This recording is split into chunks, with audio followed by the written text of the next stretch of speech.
Welcome! In front of me I have MICHAEL Kors Accesss Grayson, and I'm gonna show you how to enable and how to disable the Do Not Disturb mode on this watch.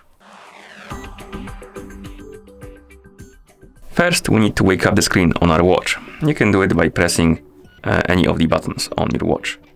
After you wake up the screen, you should see the current watch face, the home screen, and you can swipe down from the top of the screen to open the quick panel. On this panel, you should see a bunch of icons, and one of them should look like this, like the circle with the line inside of it. This is the Do Not Disturb mode icon. And if you want to enable the mode, simply tap on this icon. You will see the message Do Not Disturb mode on, and the icon will change the color, which indicates that the mode is enabled. And if you go to the watch face, go back to watch face, you will see the icon at the top of the watch face.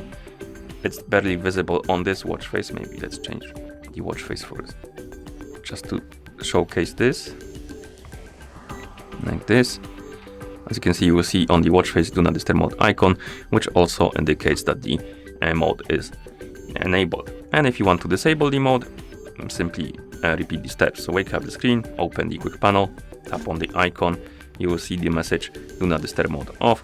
The icon will go back to the gray color, and also the icon from the watch face will disappear, which indicates that the mode is disabled. And that's how you enable and how you disable the Do Not Disturb mode on this watch. Thank you for watching. If you found this video helpful, please consider subscribing to our channel and leaving a like on the video.